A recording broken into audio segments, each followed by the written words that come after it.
Hello everyone, welcome back to Talking History. My name's Liz. Thank you so much for joining me today. I hope you're all keeping well and you know exactly what I do on this channel by now. So I hope you all had a good week. I took last week out because myself and my husband went to York for a few days for our wedding anniversary, and it was much needed. It was just what we needed. It was lovely going back to York again. It was our fourth time going, and it was our first time going back since COVID hit, so it was lovely going back again and can't wait to go again. So anyway, so I hope you all had a good week last week and you didn't miss me too much. I don't know what that was.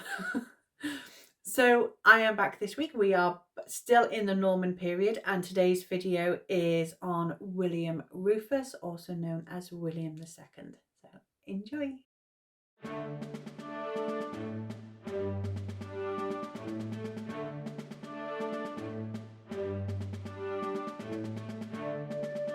William was born in 1056 to William Duke of Normandy and Matilda of Flanders, and he was one of four brothers, and it would be his eldest brother Robert Curthose who would prove to be the most troublesome for the whole family.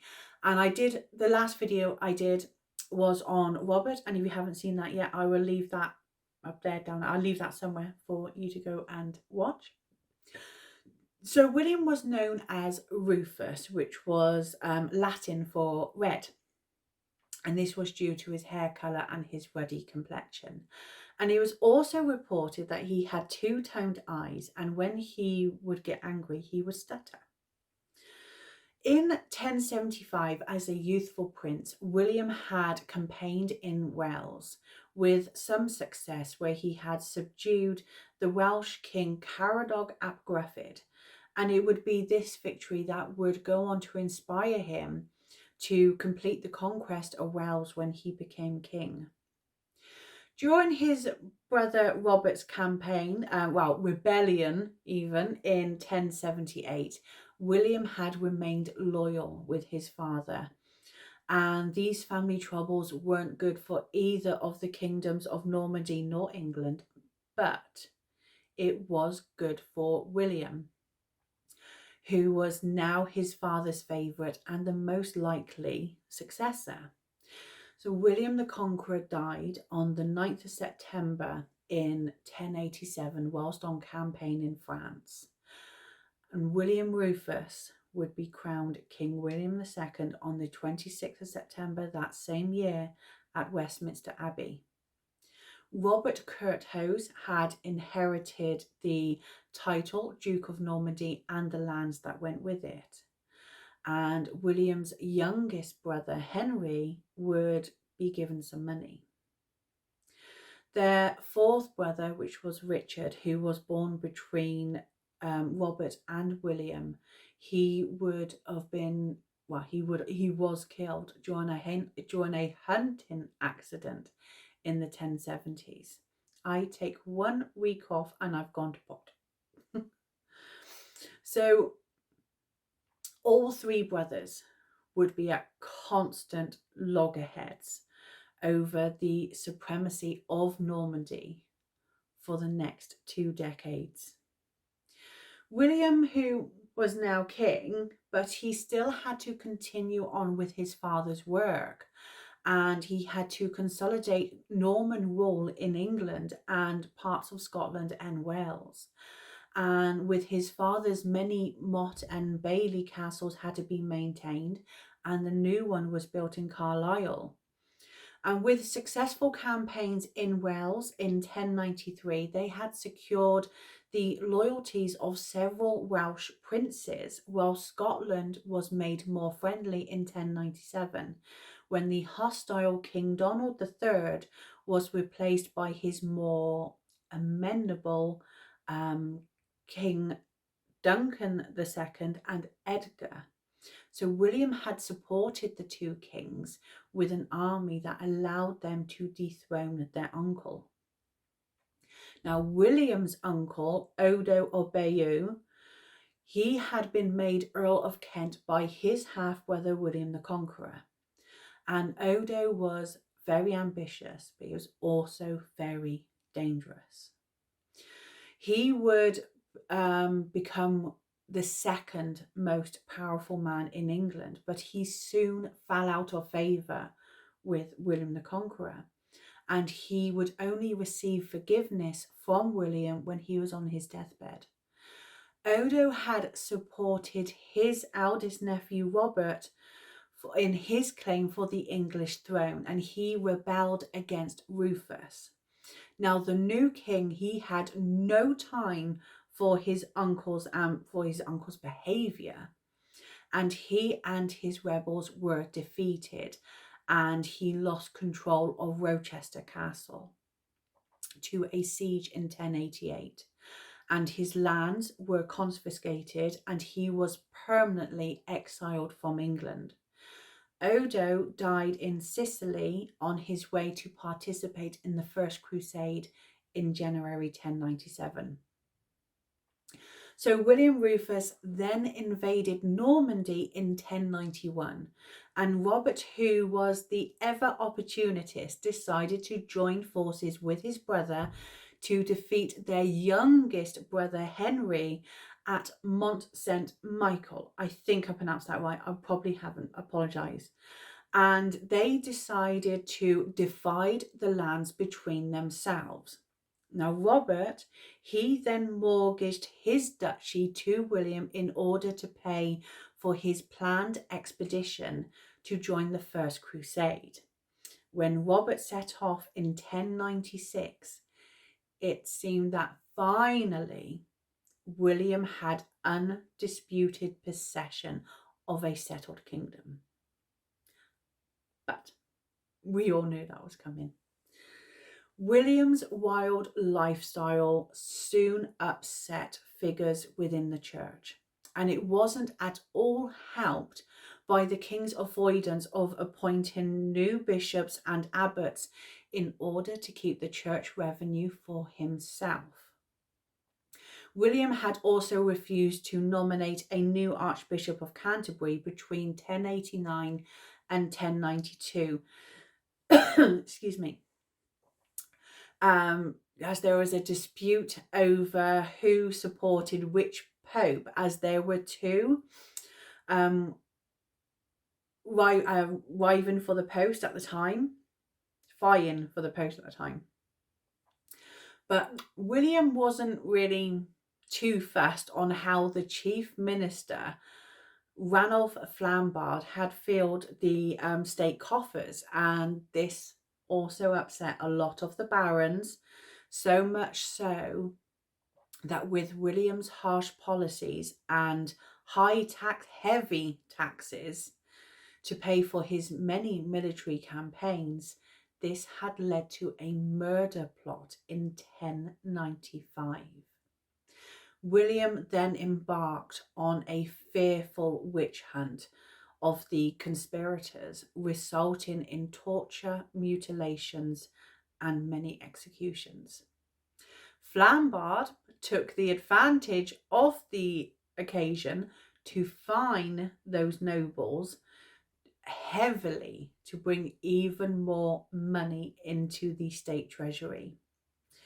Now, William, he had a hot temper, much like his dad, and he also had a sarcastic wit, and he also had a short physique. It appears that he, along with his brothers, had also inherited the short gene from their mother Matilda, who was reported to have only been around 4'6". So this had caused William to be portrayed in the history books as a king who enjoyed a good time. He enjoyed a little bit too much wine, and he had a passion for hunting. Now, Rufus was also accused of being a homosexual, but this wouldn't come about until after his death. And the only evidence that they had to even suggest that he was homosexual was that he enjoyed the company of men, and he never married, nor did he have any illegitimate children. But it's not really conclusive to say that he was homosexual.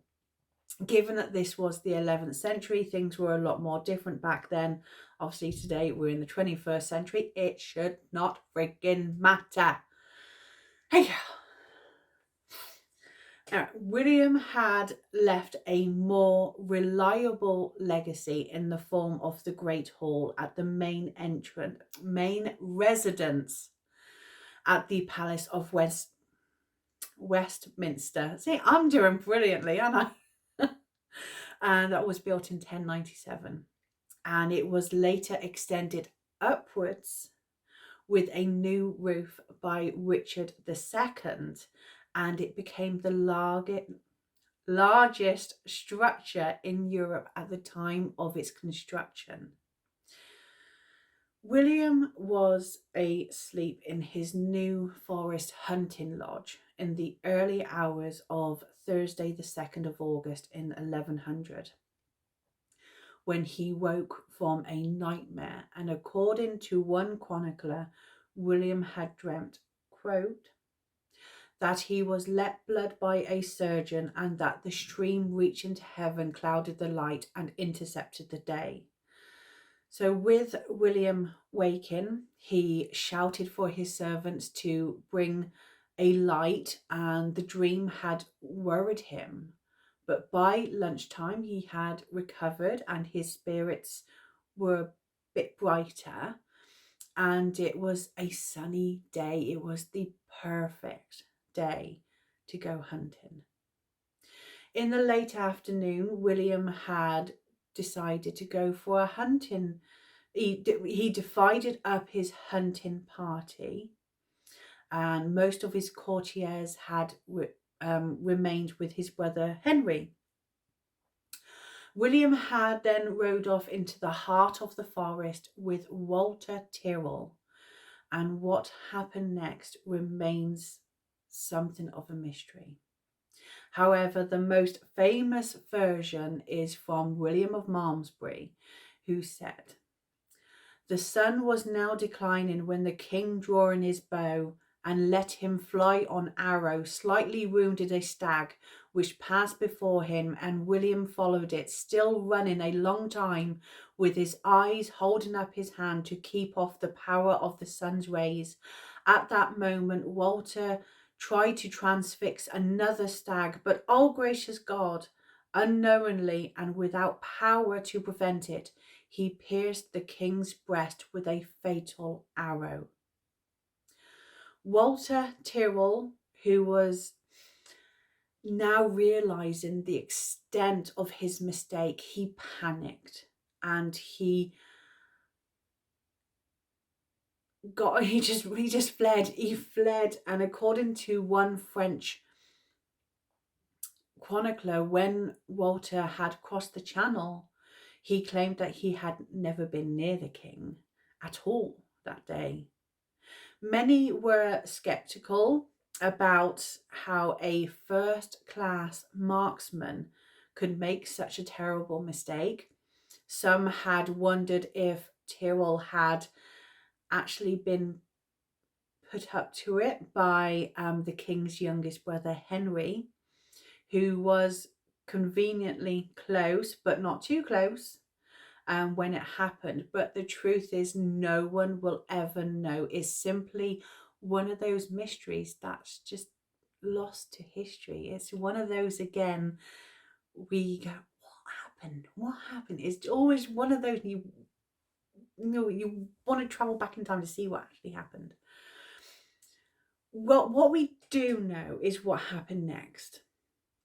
When William's men had found his body, blood was still pouring from his chest, and William's body was then carried to Winchester in a cart, and it left a trail of blood behind. Now, meanwhile, his brother Henry was making frantic calculations. His brother Robert was returning from the First Crusade. Now, if Henry acted quickly, he could be king before Robert had even realised what was happening. That's Harley meowing outside the door. Henry rode as fast as he could with a handful of courtiers to Winchester, intent on securing the royal treasury. For once he had money, everything else will follow. And that night, Henry reached Winchester. 3 days later, he would be crowned King Henry I at Westminster on the 6th of August, 1100. Almost overnight, William Rufus was forgotten.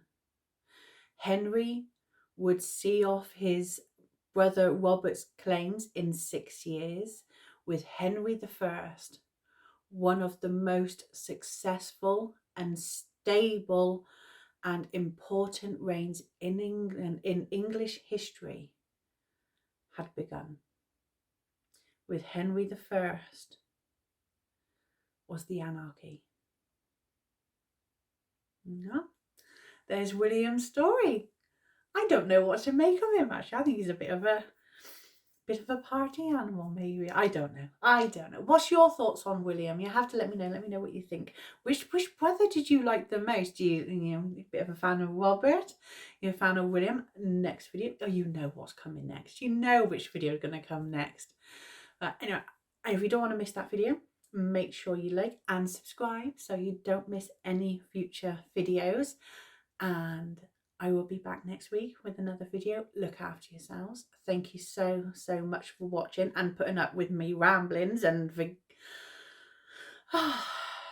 I'm out of practice. After 1 week, I'm out of practice. Thank you for watching. Look after yourselves. Take care. See you soon. Bye.